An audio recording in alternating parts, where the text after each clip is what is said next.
ये बताइए कि फाइटिंग करप्शन के ऊपर आपकी पीडीएम का क्या बयानिया है। आज भी स्विस, फ्रांस और ब्रिटिश बैंकों में अरबों डॉलर पाकिस्तान के लूटे पड़े हुए हैं और उसमें पाकिस्तान की पास की भी इशराफिया है, मौजूदा इशराफिया भी है।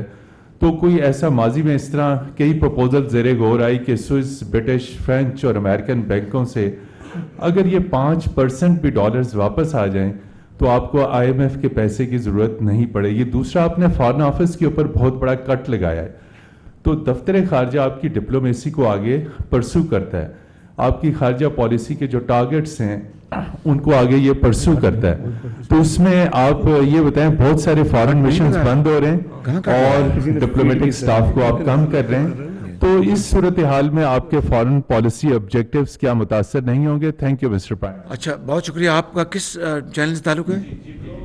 जी ठीक। ये जो पहला सवाल है आपका बड़ा पर्टिनेंट है। वैसे तो सारे ये जो आपने बताया कि स्विस बैंक में और दूसरे बैंकों में इसी तरह की बात माजी में एक शख्स किया करता था और दिन रात कहा करता था और कि जनाब 300 अरब डॉलर बाहर पाकिस्तान की जमा हैं और मैं इनको 90 दिन में लेके आऊँगा और ये चोर और डाकू मैं ये का मुहासबा करूँगा। काश ये सवाल आप 3.5-4 साल में उनसे करते। अलबत्ता ये ज़रूर है, देखें, अलबत्ता ये ज़रूर है कि ये निज़ाम है कुदरत का। वो अंग्रेज़ी में कहते हैं कि what goes around comes around.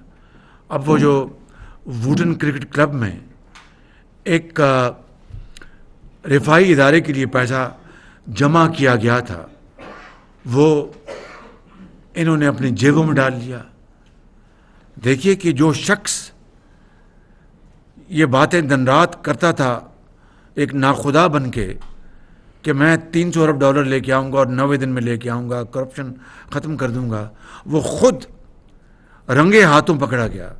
सिर्फ यही नहीं, वो जो घड़ी थी ना, मैं आपको आज मज़ीद उसमें इजाफा कर, जो मैं बात पुरानी दोहरा नहीं रहा, उसमें इजाफा कर रहा हूँ कि वो जो घड़ी थी जो खाना काबा के मॉडल की, उसको जिस बेदर्दी से उसको बेचा गया, मैं समझता हूँ कि करोड़ों पाकिस्तानियों की उसने तौहीन की।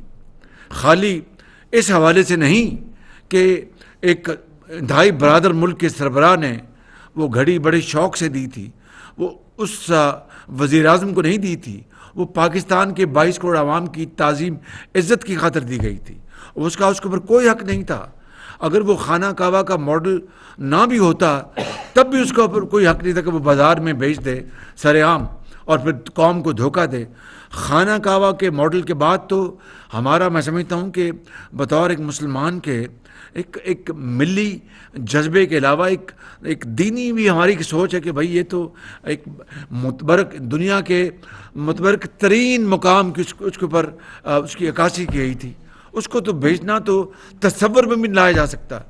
अब खाली यही जुर्म नहीं किया, वो जो रसीद जो दी गई थी कि ये मैंने 5 करोड़ में बेची थी, कितने में? 5 करोड़ में, कि 5 करोड़ में वो जाली रसीद थी। इससे बड़ा और जुर्म क्या हो सकता है कि वक्त का वज़ीर आज़म जाली रसीद के ज़रिए कौम को धोखा दे रहा है। एक तो खाना काबा के मॉडल की घड़ी बेची गई और दूसरी जाली रसीद दी गई, वो उससे भी बड़ा जुर्म। तो मेरी आपसे मुअद्दबाना गुजारिश है कि ये तोपों का रुख अब आप उधर मोड़ दें।